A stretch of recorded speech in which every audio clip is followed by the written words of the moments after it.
After your accidental visit to the city of Drevin, you find yourself back on the road towards the Desert Realm and its capital city, Gebolrah. Having crossed over the border into the Desert Realm, you start thinking about stopping for supplies and find yourself travelling through the settlement of Malakut. But considering how much it would set your journey back, you decide against stopping and carry on past the small town. As you journey further southeast, you begin to realise that the sun is beginning to set. You need to find somewhere to rest soon for the night. So, it's fortunate that you reach the oasis town of Kalle just as the last hint of sunlight sets over the horizon. The smell of home-cooked food draws you into the centre of the town. It seems a celebration is happening. A party appears to be in full swing, with musicians and dancers performing for the somewhat strangely silent crowd, watching intently at the performers' every move. One of the crowd seems to spot you and moves over to speak with you. You realise that they are not a citizen of the Desert Realm, but a member of the monarchy's peacekeepers. Due to a recent increase in mercenary activity in the Desert Realm, it has become necessary for the peacekeepers to be present. It appears that this one has been expecting your arrival. He moves closer and hands you a scroll. He beckons you to follow him, which you do. You move through the marketplace and further away from the crowd. In fact, it seems that you and your guide have left the town. You are in fact moving towards a cave. A heavy wooden door is in place over the entrance. He knocks upon it 4 times. The small window in the door opens, as he states something in a very strange language you've never heard before. Moving through the entrance, you notice that the cave is not natural. It is hewn out of the rock itself. A secret base of operations, you think to yourself. It seems you are descending into the very bowels of the continent of Monarchy itself, when you finally arrive at a chamber. Sitting behind a large table sits a heavily armoured man, with medallions and honours draping from his armour. This is the Grand Master of the Peacekeepers, and he has a story to tell you. He rises up from his seat and walks over to you, holds out a hand in friendship, and begins to speak. Welcome, my friend. I am sure you are wondering why I've invited you to our little underground fortress. You are heading to Gebolrah, are you not? No, don't answer. You don't need to talk. Look, don't look so worried. You've not been arrested. No, in fact, we have need of your service. How much do you know about the Tyrant King? By the look in your eyes at his very mention, you seem to have heard a lot about him. Let me guess. A historian in Garrulus. I'm not surprised. He is indeed well versed in his knowledge of the topic in hand. However, he is not privileged to know the full truth behind the story. Did he tell you of the farm boy? By the look of your blank stare, he did not. I imagine the innkeeper in Garrulus told you that you'd be told the story another time when you returned to the town.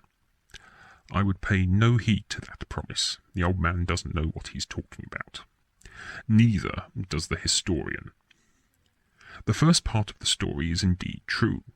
The Tyrant King did indeed conquer the lands to the east and the west, but the story of how he was defeated is far more mundane than the historians would have you believe. Look, I'm not going to bore you with a lecture on the correct historical facts, or as to how the Tyrant King met his end. I am going to warn you, however, that you may be wandering into a trap. We don't know for certain that what we have found is the crown of the Tyrant King. We know that there are forces we are yet to understand that lust after the crown. They believe it to have supernatural properties. Whether or not it has secret powers is an entirely moot point. All I know for certain is that many have died trying to find it. Later monarchs to rule Ondaria have searched in vain for the crown in the belief that to own it is to live forever. The object itself has become nicknamed by the elite as the Folly of the Kings. It was lost centuries ago, as the history books will tell you, but there is uncertainty as to how it was lost and where it was lost. Some believe it was in the final days of the civil war that divided the continent of Monarchy. Two major factions arose at that time, one being followers of the tyrant king himself, and the other side, whom historians will tell you was born a mere farm boy. Now, I don't know if any of it is true, but what I do know again for certain is that the crown was lost in the final battle. The king's head was said to have been severed from his body, and the crown fell sinking into the desert sand.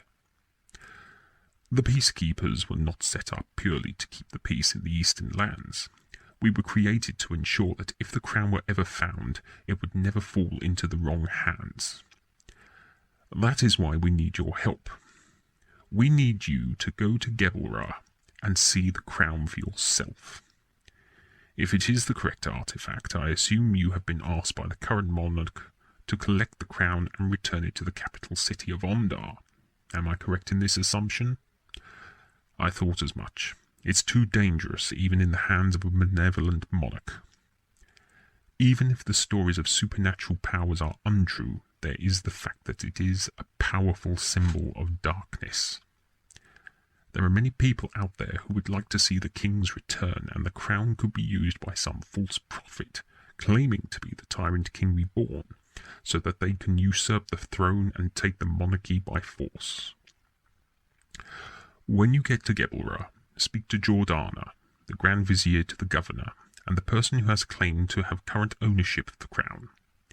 If you can convince them to part company with the crown, bring it back to us. If you are unable to convince them, we may be able to arrange for you to speak to the governor's wife in order to get the governor to agree to our proposition. Yes, I know it's an uncomfortable prospect of having to set foot in one of the most private places, but his wife has a level of persuasion over the governor and the vizier. Perhaps she can help you retrieve the crown. You seem to be wondering why I'm asking this of you. I will not hide anything from you, my friend. It is the remit of the peacekeepers that if the crown of the tyrant king is ever found, we are to retrieve it and destroy it. At least you understand and accept your role in all this. Do your duty, and you shall indeed be rewarded graciously. Now, I won't keep you much longer. I shall allow you to be on your way. Oh, and if you happen to meet Sophia, be warned. She has powers beyond this world that make her dangerously persuasive. We believe she may have been employed by some unknown third party who wants the crown for themselves.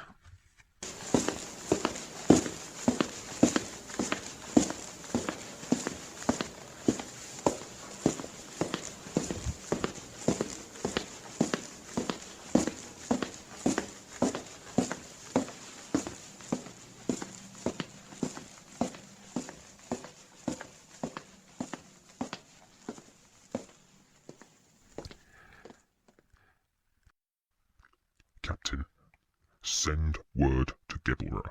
Tell them our friend is on their way to collect the crown.